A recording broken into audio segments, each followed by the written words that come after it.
to ask you about your life before you joined the Land Army. Yes, well, I had a war job at the drawing office Maribyrnong as a tracer, and because my brother went to Longanong College, my twin brother, and I was very envious of him doing farm work, and this is one of the reasons why I wanted to get out of that into the Land Army. And they let me out, but they didn't particularly want me to, and then I got into the Land Army. Where did you first hear about the Land Army? Oh, just read about it in the paper. Just, it was just in the papers. It was quite early in the piece, really. Did you know anybody who had joined? No. Just always loved the out of doors and animals, and always felt that I would love farming. What did your parents say when you said you wanted to join? Well, my mother didn't mind. My father wasn't happy about it. He wanted me to stay in my tracing job. Did you have any other brothers and sisters who... Well, they were all in the services in the end. Two sisters were in the Amwars and my brother was in the Air Force. So they all joined up. We all joined up. Were they younger or older than you? Twin brother and two older sisters. Yes, but we all joined up around about the same time. Do you remember when that was? No, well, what was the date? 1942. We were all in different services around about that time. Perhaps. Were you issued with a uniform when you first started? No, just a little armband, little green armband. Well, could I ask you where you grew up? Well, I grew up in Brighton, Middle Brighton, down, nice, comfortable home. Was that closely settled at that time? Not really. It was, but I can remember it as a little girl being just paddocks and things. It's quite changed now in Brighton. And what did your father do down there? He was a planter in New Guinea, a copra planter in New Guinea. But of course, with the war, the Japanese, he had just had to come home. We thought we mightn't have ever seen him again, and we went through a terrible time, really, through the war, because we just didn't hear of him for quite a while. And then he turned up at Port Moresby and came home in just the clothes he was in when this last schooner picked him up. What year would that have been then? Well, it must have been before I joined the Land Army. You see, the war went on for a long time. I mean, I'd been at the drawing office Maribyrnong for 2.5 years, I think, before I joined the Land Army. So he must have got home then, but the war dragged on for so long. I know I won't ever forget that. And did you have any country experiences as a child? No, not more than picnics in the country, mushrooming, and from the drawing office we often had chopped picnics in the country, and that was about it, billy tea and all that sort of thing, but not really on the farm. I knew I'd like that love. Had you seen cows milked before you joined the Land Army? Not really, no, but we learned that right at our training. We learned to milk a cow. Not very well, of course, at that stage, but we soon learned to do that. Was this the cow at Mont Park? At Mont Park, yes, we were all there. Were they real cows? Or? Oh, real cows, yes, they were real cows. And they had the patients there milking with us. We were all milking, a whole lot of us milking. But, I mean, we weren't very good at it, of course.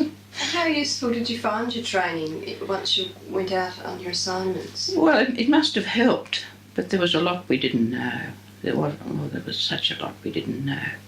And you didn't know what you were going to have to do when you went. Every place I went to, it was different. But you soon learn, if you're determined to learn. Can I ask you, going back to your family, about your mother's family, what did they do? My mother's family? My mother, well, she used to teach carving, wood carving, that was her profession. So that was before, but she didn't do anything, women didn't work in those days really much. She just looked after us all, and when my father was in New Guinea, but he'd come home every 18 months or so, just for about 3 months. Oh no, she was wonderful the way she reared four children without really the help of my father all that much. So where was your first assignment? Well, that was to GGFolettas at Buxton, and it was a lovely mixed farm, mixed dairy farm. It really was lovely, and they treated us very well, very well. And they had other people there. They had about 3 other people working on the place, but that was one elderly man and a very young fellow.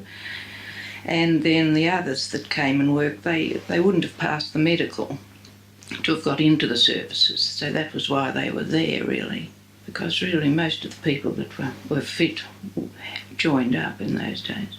Do you know who you replaced on that farm? Well, or how many people had left?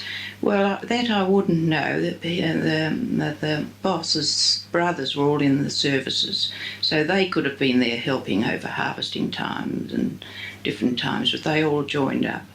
And that was when we went up. We got there before the harvesting of the hay, and that was when you needed a lot of hands in those days because they didn't have the equipment we've got these days. And no, I really don't know who they had before us, and whether they, even after we left, whether they put Land Army girls on again. I'm not sure about that, but they... So how many were you in the Land Army? Well, just only 2 of us. There at the beginning I was with Dawn, the lass that married the American, and then when she left, that was when Gwen Gillies came, and there was always 2 of us, but then towards the end another friend of mine came, Helen, and there were 3 of us for that harvesting, the second harvesting. And then we all, after that, we all went on to the herd testing. Could you go into a bit more detail about the actual work you did on the farm? Well, we did a lot of tractor work. Ploughing? It was rotary hoeing in those days. We had the rotary hoe, and we did just paddock after paddock on rotary hoeing. And then, they did plough as well, but I don't know that we did some. I didn't do any ploughing, it was really the rotary hoe. And then I did a lot of mowing of bracken and thistles that have got out of control on the place. And I did such a lot of that. And then we had, we did, of course, learn to milk the cows with the machines. And that was interesting, and that's where we picked up a bit of milking too there, a bit of hand milking and stripping of the cow. Oh, there was a lot of work, but that's what we did mainly for the harvest, and then of course we were out in the paddocks with our pitchforks for the first year with the hay, and then the next year I was on the mower mowing the hay with the press following me, so... That was a little bit harder, with everybody following me along the paddocks. But, it was all very interesting there. Was that farm very mechanised compared to other farms? Well, it would have been in those days. It was very, because they're very moneyed people. And it was really a lovely farm with lovely paddocks and horses. We were able to go horse riding. After we'd finished our work, we'd go off and riding, which was lovely. That was one of our pleasures when we weren't working. But they had a big piggery. Their separated milk was taken down to the pigs, but the others the other men looked after the pigs. We had a little to do with them. It was a very big piggery, really, very modern in those days, but wouldn't be now, of course. No, they were extremely nice people. We were very lucky to have been put on that particular place. What was your accommodation like there? Well, when we moved there first, we had a very nice bedroom in the main house, and then after the cook left and her husband left, that's right, we moved into a little cottage. It was all very comfortable. And did you eat with the family or separately? Well, no, we all ate in the kitchen and with everybody, but my boss and his wife, they were in the next room. Occasionally we all ate together. And what, you mentioned horse riding as a leisure activity. What other things did you do for leisure then? Occasionally we'd have a swim in the Acheron stream, and the weather was hot, and I suppose we went to a couple of shows at Marysville and a couple of parties at the hotel at Buxton, but that would be all. Our main thing was waiting for the mail, I think. That was meant more to us than anything, was the mail. And we did a lot of letter writing, and that was really our entertainment. No television or radios out. In those days we didn't have little transistors or anything like that. So we made our own fun, and we all got on very well. And I think that's right through the Land Army. You had to make your own fun. But, you know, all the time we were longing for the war to end, and I was always that little bit homesick. But you'd go home and all your family was away anyway, except, of course, your parents. So it really wasn't all pleasure, because you missed your friends and they were being killed overseas. It was, you know, it wasn't all that glamorous, really. But we did the best we could. Apart from your family, were there other people close to you who were away at war? Oh yes, you know, a lot just didn't come back, and that was the terrible part, and that was why. Oh, that was why we were doing it. Really, it was our war effort, the Land Army, and we worked hard and long hours. And the different ones on the farm, the men on the farm used to think we were silly because we'd work all day Saturday. We'd even go out and plough on Sunday, or not plough, work on the tractor on Sunday, and that was simply nothing else really to do. And they used to think we were silly, but it was our war effort. And how did the person who first employed you, do you know how he felt about Land Army labour coming? Well, I think he was pleased with what we did, but it was a bit of, they didn't know how we'd go. I think we pleased them. And what about locals?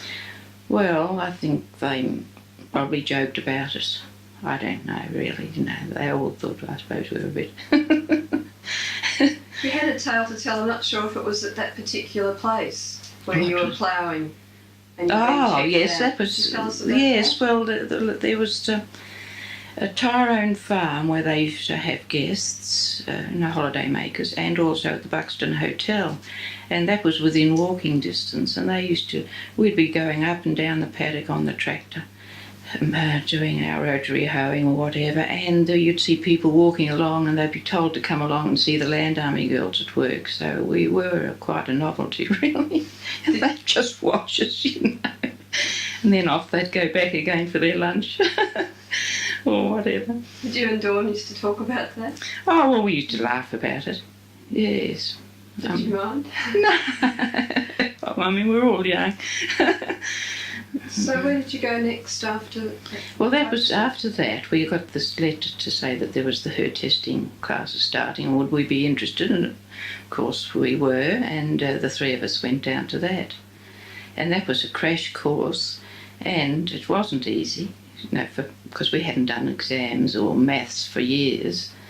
So it was a rushed up course, but we got through. And could you tell us a bit about the course? Well, that was at Burnley College, and I can't even remember how many weeks, 2 or 3 weeks it was.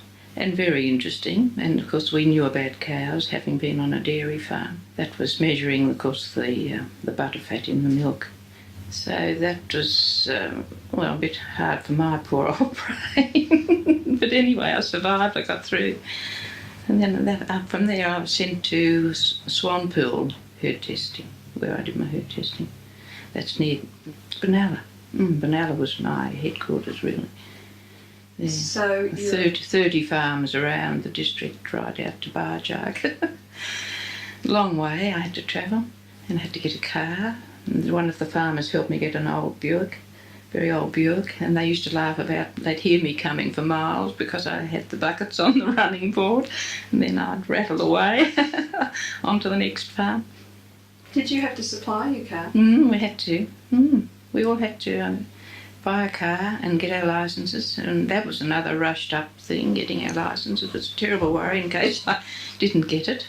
Where did you do that? In the city. I got it in the city, but it was very much easier in those days. I often think about that I didn't do half the things that you'd have to do these days.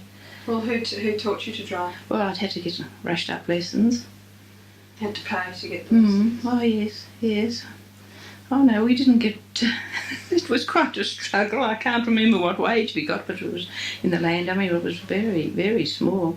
Would your parents have helped you out with Well, buying my the parent car? helped me buy the car. Mm. And can you remember if you were in uniform at that stage? Yes, yes. Oh yes, we were in uniform before we left. I think we got our uniforms a few months after we went to Buxton. You were saying that you had the milk buckets on the running board, Yeah. but you had to tide them on something. Yes, I had it fixed. They had fixed it so that they would stay on. Yes, they fixed some kind of a railing. So they were very helpful, the farmers there. So could you maybe give us an example of a typical day? How many miles you were going then, or Well, from it all where to where? depended how far they were. There were some that were quite a distance, but on the whole I had 30 farms. And the ones that were near Benalla, they were fairly near, and they were very nice farms. And then you had some rather strange old places, and with better dairies than homes. But they were all very kind to me, and they knew when I was turning up, and they'd turn on.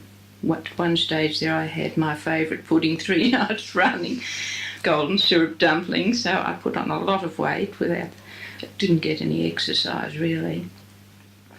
But I can't really complain. I just wasn't happy though really, so I only lasted the 9 months herd testing. Well, how often did you go to a particular farm? Once a month. It was, well, once in 35 days it was really, because I had 30 farms. And then at the end of that, I think I had about 5 days off, and I'd go home to Brighton. So you'd actually be a day at one particular farm. But if the farm had over 100 cows, you could spend 2 days there. And I think I had 2, if I remember rightly. I had 2 farms over 100 cows. But I think I did them in the one day. So that meant I had 5 days off after. And what did you do? Well, I went home. I left my car at a garage in Benalla, and then I'd go home to Brighton. And can you tell us about where you slept? At some of the places. Well, that You slept at each individual farm? Each farm, yes, at each individual farm. And they're all quite different. You told me you had some funny funny... Well, there was one old place, and the Hessian walls with brown newspaper on it, with the paper brown with age, and you could read the newspaper if you wanted something to do. But, they were all different. And you weren't always given your separate room? A couple of times I had to, or more than a couple of times I had to share a bed, and I didn't really enjoy that because I wasn't used to that. But I suppose they were doing the best they could, really. And who was that with usually? Well, it was a young, housemaid or nursemaid in a family that had a lot of small children, and the other place was with an elderly lady. But I didn't sleep all night, of course, in those places. And so you decided to ask for a transfer? Well, I felt that I wasn't particularly happy living in a suitcase, and unfortunately it was a drought year, and I didn't like asking for water all the time to wash my hair, and so few places that I got a bath at. It wasn't easy. You didn't like to complain. I didn't like to be a trouble to the people. So that was why I just asked, could I? No. So after 9 months I did give up, which I'm sorry that I wasn't able to keep going. So then I went on to other farms. So what was your next? The next one was Talmalmo. That was, really a cattle property up on the Murray, and that was, I was only there about 3 months. And we did quite a lot of horse riding, moving cattle and things, and working in the vegetable garden and hand milking a few cows. And they were very nice people too, and that was a lovely property. Well, on our days off we'd go into Albury, and that was wonderful to go and see a bit of life. Really, it can be very lonely for the Land Army girls. Which was your loneliness assignment, would you say? Probably that one. There was just the two of us there, you know, and we used to long for the mail and write letters and read, and of a night it was very quiet. But that was the end of the drought there too, because I remember seeing dead animals, you know, lying out in the paddocks and in the Murray, and that wasn't really all that exciting, but it was a beautiful place. Who are you with at that place? Well, I find it hard. I can't even remember her surname, Jean. I think her name was Jean. And what didn't help there that she was very deaf, and we couldn't converse very well, you know. She was a nice girl, though. And that was what made it hard. She'd been there for quite a while, and I don't really think they needed to, because she was very good at horse riding. I don't really feel that there was the work for two. It was probably for company for her, perhaps. But they got me there, but I was there perhaps 3 months, I'm not sure. And then I think there was one stage, and I can't remember whether that was before then or not, when I was harvesting prunes up at Kyabram. And that was probably just with a group of girls, and I'm not sure how many. It might have been 8 or 10 of us, I'm not sure. And we were there only a week or two harvesting prunes, which was something quite different, because I hadn't really been in a big group. And we had a lot of fun, but there wasn't that much to do there either. When we had a bit of time off, we'd walk into Kyabram, but there really wasn't anything much to do. So could you describe the work there? Well, that was not sure what they put down on the ground. It was probably canvas, I think, something like that, or plastic. And we shook the boughs, and the prunes fell down, and then we had to gather them up in tins, I think, with handles. And then we had to dip them into, what was it? Caustic soda? Caustic soda, that's right. And then I don't know what they did with them after that. Laid them out to dry, that's right. We laid them out to dry, and that was what we had to do. Mm. What was your accommodation then? Really? Well, wasn't the best. We're all sort of in the one room. No, you wouldn't say it was anything wonderful, but that was probably what they did. Like a picker's hut, would it be? No, we were in the main house, but it wasn't anything wonderful. But we had a lot of fun, you know, and young people. What was because did you have sort of separate, what sort of bedding was there? Well, no, they were just, we weren't sharing at all. I remember we were upstairs, and all in the one room, just a lot of single beds together, but it wasn't grand. Still, they were kind-hearted people, really. And then you had another assignment. My final assignment was at Fenwick Stud Yan Yean, and that was Arabs and Shetlands, and that was Mrs. A. D.Maclean. Well, she's been breeding Arabs for years and Shetland ponies. Won lots and lots of prizes at the Melbourne show, because after the war we used to go to the Melbourne show and see her and see the different. Judith Scott Williams still worked there after the war, and we'd see them parading these lovely Arabs and Shetlands, and they won lots of prizes. Did you enjoy that place? Yes, well, there were just the three of us. She had Land Army girls right through the war, and, well, after the Land Army was formed, that is, but she preferred girls handling her horses because they, well, didn't lose their temper with the horses. They were calmer with the horses, and she much preferred girls. And well, there were just the three of us, and week about we'd change our jobs. There was the cows to milk and the butter to make. The cooking, one of us would do the cooking, and so the week that the one did the cooking, they did the cows and the milking the cows and the butter making and those sort of jobs. But then there was the feeding of the Shetlands, taking the hay out to the Shetlands.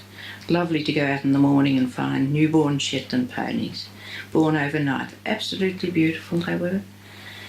And then the Arab stallions, of course, had to be fed, and they were all in stables. And then the mares were brought in from other farms to be served. And of course we had our own mares, our own Arab mares. It was very interesting. I learnt a lot there, but I wasn't at home with the stallions. There was only one that I was able to handle. But the other girls were much better with them than I was. Did you like the horses? Yes, I liked them. Yes. And then we'd get the gig all fixed up and we'd go down and get our mail in Yan Yean every day. It was always very important, the mail. And that was where we were when the war ended. Was her husband at war? No, not Mrs. You mean Mrs. McLean? No. She had grown-up children, teenage children that were at school, and they were had Foy and Gibson's store in Burke Street on the corner of Burke and Swanson Street.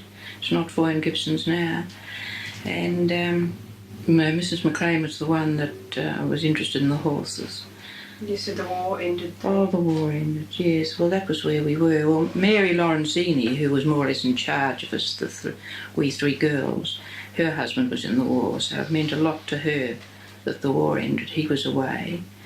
And, of course, it had dragged on for so long that we were just longing for it to end. And one morning there, we were having our breakfast and they gave it over that the war had ended, and we just all started weeping and got all quite hysterical, and I won't ever forget that. We were laughing and crying. And my third year ended 10 days later, so I didn't re-enroll. I went home. So that was the end of my Land Army days, but I did go back and help them for the harvest. They rang and asked me would I go and help them, so I went back to Yan Yean and helped them doing the harvesting of the hay. Would that have been as a Land Army girl? No, I wasn't a Land Army girl, but those girls were still there. Would you have got paid when you went back? I can't remember whether they paid me. I don't know that they did. I seem to remember Mrs. McLean bringing me a very nice bathing suit from Foy and Gibson's one morning. That was after it was all over.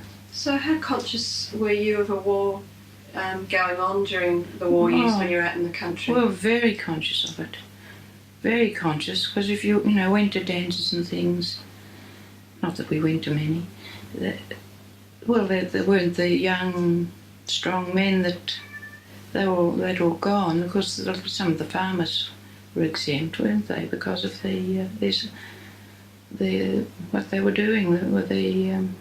They didn't have to enrol, but all our friends in the city, all our old friends, they all enrolled. Would it be part of daily conversation?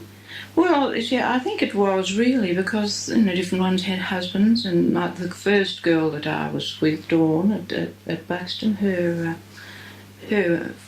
boyfriend was an American, and she left and she married him soon after. I don't think she was in the Land Army too much longer, because the next thing she was married.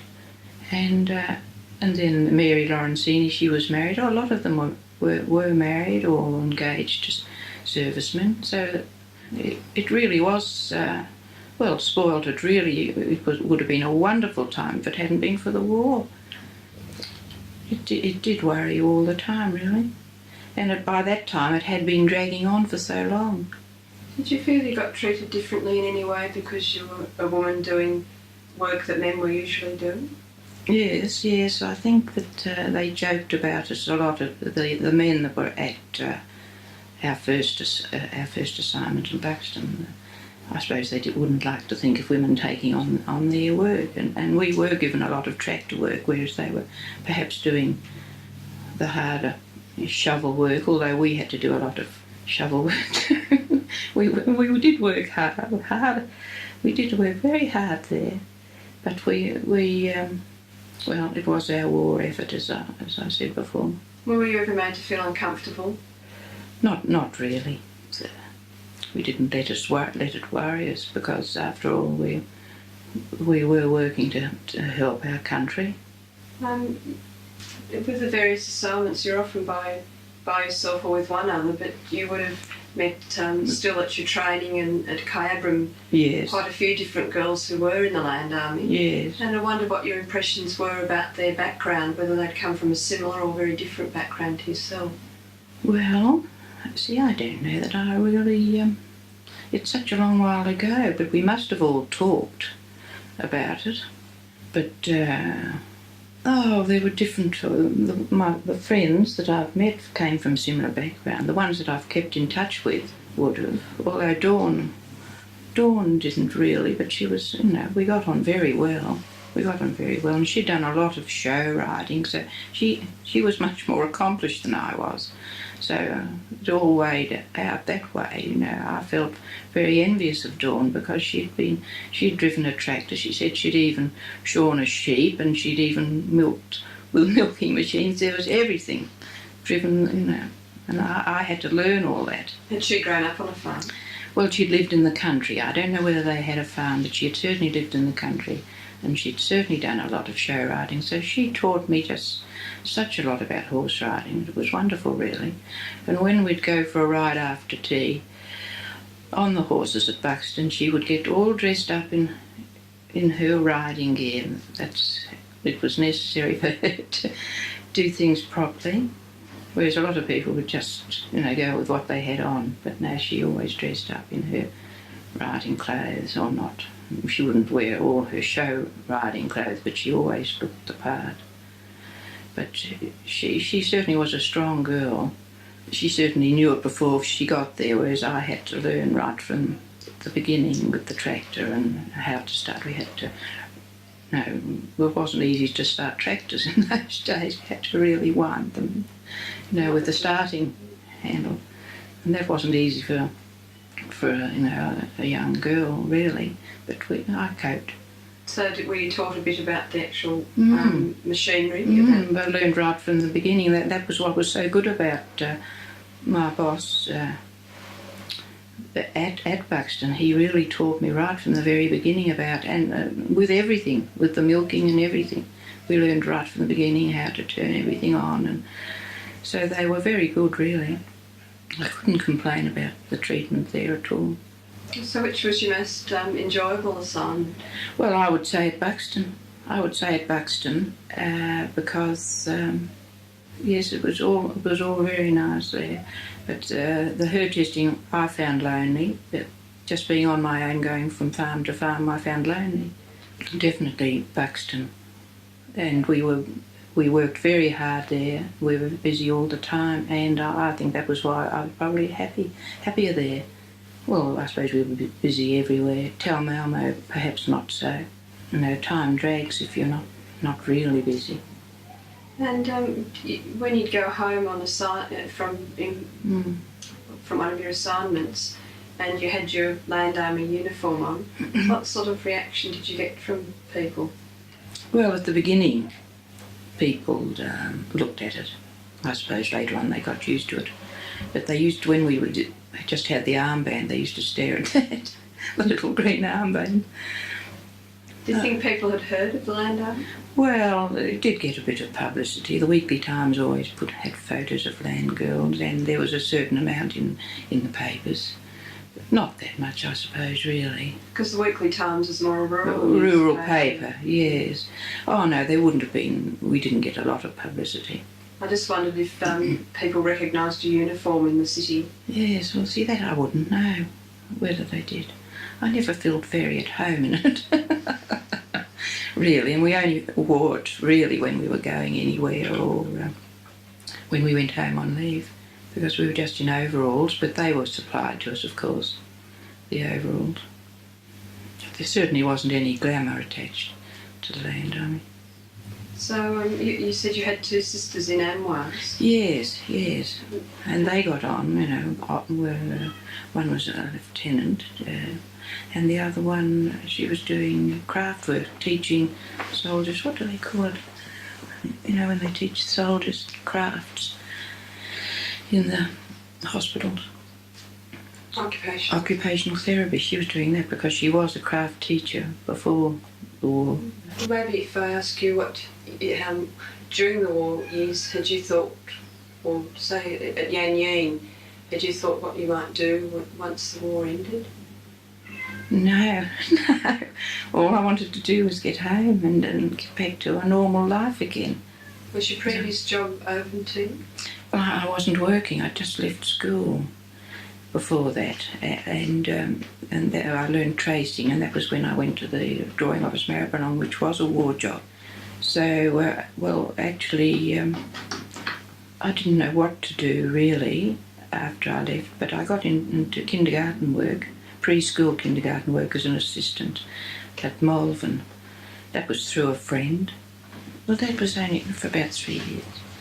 But it was hard to sort of get back into civilian life again, really, and I did that for about 3 years, and I didn't know whether children would like me. And someone said, well, if you love animals the way you do, I think you'll be all right. And it was lovely, and I've always loved children since then too.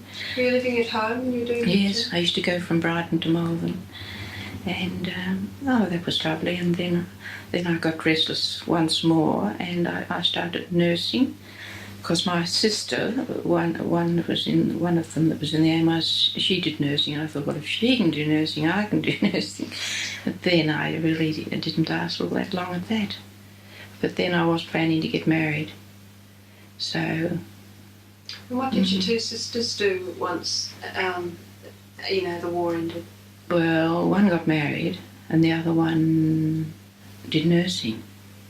She did nursing. She did a nursing course. Didn't she already have a nursing qualification? No, she didn't. She was soon after she joined the. She was promoted, and she went next to no time. She was a lieutenant, so she wasn't actually nursing. You wouldn't remember if she had to pay for a course, or whether it was open to her because she'd been in the services?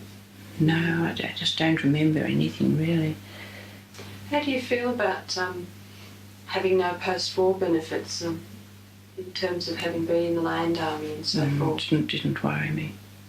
All I wanted was the war to end. That was to me the main thing, and anything like that didn't worry me in the slightest. And I learned to love the country and farm work, and since marrying my husband wasn't a farmer, and we bought a farm down here on the peninsula, and that's where I reared my children. I wouldn't have missed that for the world. I was able to milk and feed calves, and it was wonderful. We had our own farm for 18 years when the children were young, and they just grew up on it, and it was wonderful for them, and a wonderful life, really. So I can really thank the Land Army, I suppose, that's where I learnt it all in the Land Army. So would you say that the war changed the direction of your life? Of my life, probably did, yes. I wouldn't live back in the city again. Were your brothers doing overseas service, or were they stationed in this? My brother, well, first he actually joined the army first, and then he moved into the Air Force. But he really wasn't sent overseas, but he was in the services the whole time. But he's all right. He got through all right. But my husband was in the Navy. He was overseas, so he saw service. Do you remember how long you stayed at home, sort of trying to sort out what to do? Well, I was there till I was married, quite a long time. I was always at home. When I wasn't in the Land Army, I was at home. And did you participate in any of the marches? Just the one. I don't know whether they had any more, but the one at the Melbourne show. In full uniform? In full uniform. Really felt very silly. Do you remember marching around. I really don't even remember what year that was, but I did have a picture of it. I don't know whether it's got the year on it, has it? Were you in this particular photograph? Yes, I'm there. Down there. When was that? Where you were when that picture was taken? That wasn't during the war. That was after the war. But just how long after? We had a dinner. We marched, and then we we were guests there, and there was a dinner for us, and no doubt speeches and things. But that's the only time I ever did anything with the Land Army after the war. I'm just wondering about the Land Army's sort of status, I suppose you say, in relation to the services and all that. Was there ever any discussion about it being a fourth service that you've heard of? Oh, not really. I don't think so. I don't think they thought of us as the other services thought of us like that, but we were not. I don't think so. It's because it was quite different, really. Just the status of the Land Army, it seems to me... So different. It's just so different from the other services. I'm interested in to what extent you see it as sort of a military or civilian force. It didn't seem like a military one. It was just in our own minds that we were doing war, to do with the war, to help the war service for ourselves, but it wasn't to do with like the other services at all. But this friend of mine, Gwen Gildy, she was in the Women's Air Force. What do they call it? The Women's Air Force. Auxiliary. Yeah. WAFs, in the WAFs. Yes, well, she was in that, and she got out of that and joined the Land Army. This is Gwen, who I met at Buxton, and she just said she couldn't stand all the saluting and all that went on. And she felt so much better when she got into the Land Army because it was a free life. Making a film on the Land Army, and I'm interested, and we'd like to communicate with a general audience. I'm interested in what sorts of things you would like to see in it, in terms of, what messages you'd like to communicate to people about what the Land Army was about. What sorts of messages? Well, it was just really, as I've been saying all along, it was to help our country, really, because, food was most important really for us. I mean, in those days we had rationing, everything had to be rationed. Butter, we had to hand all our ration tickets into the farms we were at, butter, tea and sugar and linen. So, I mean, the country really did need help as far as food and all that was concerned. And when you see all the manpower leaving your country to go overseas, so, it was really, we were doing a service to our country. But when people said things like, "Oh, you're in for the glamour," I used to think, well, where's the glamour? All I wanted really was to be home again, living a normal life. But we did the best we could. But apart from that, I can't really think of what you... Well, how well do you think the Land Army, the women in the Land Army actually achieved? Well, I'm sure we must have achieved a lot. But, there were lots of different parts of the Land Army that I didn't see. There were the flax fields where the girls worked. I'm sure they worked hard in the flax fields. And... lots of other parts of the Land Army that I didn't even see, where they must have been all working hard. I'm sure they'd be working hard wherever they were. Did you ever see the Land Army portrayed on the Sullivans television show? Well, on the Sullivans, let me see. We did watch it for a while. No, I don't think I did. I don't remember that. I was just interested in well, any comments you had on it. I'd like to have seen that. No, I couldn't have been watching it when that was on. Whereabouts? I wonder whereabouts they did that. What they were doing. Oh, I'd be very interested to see the way they portrayed that. Is there any other things you'd like to say about the Land Army, or any other incidences, or... No, I think I've mentioned really the main things. It was my feelings when I arrived at Buxton, not knowing anything, and the lass I was with, she was just so experienced, or made out she was, and I felt so inferior. But anyway, they were wonderful the way they taught me everything. No, I think that and of course the herd testing days, that was really an experience. It really all was. As I look back on my life, my Land Army days sort of stand out more than anything, really, when I've done a lot, really, with my life. A lot of things have happened, and I won't ever forget it. But I certainly would like to see a film on the Land Army. But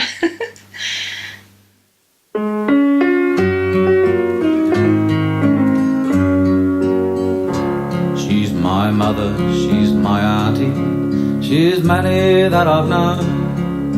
The backbone of the bush, where country kids have grown. She's raised and she's nurtured those children of her own, while her man does his battles on the land. And he comes in from the shearing, still aching in the back. The kids are finally tucked away, her days are never slack. But she makes it look so easy as she cooked him up a storm, that unselfish, unsung hero of the land.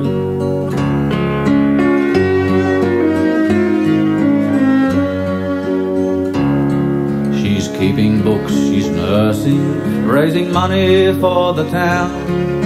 She's the last one standing when all is falling down, ferocious as a tiger to defend her little clan.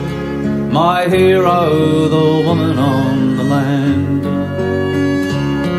So I propose a toast to the mothers that we know, proud to be the better half who really run the show.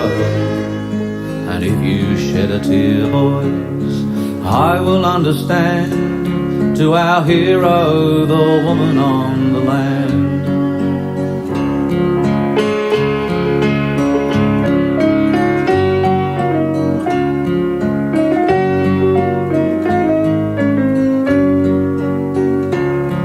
And he comes in from the harvest, a disappointing yield.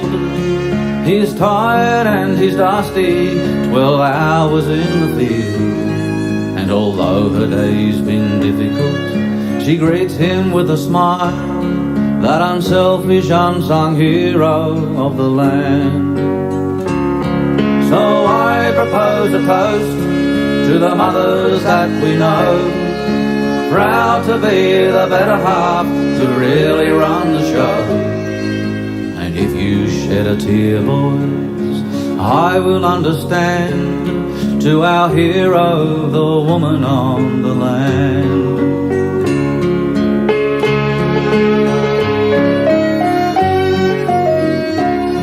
To our hero, the woman on the land.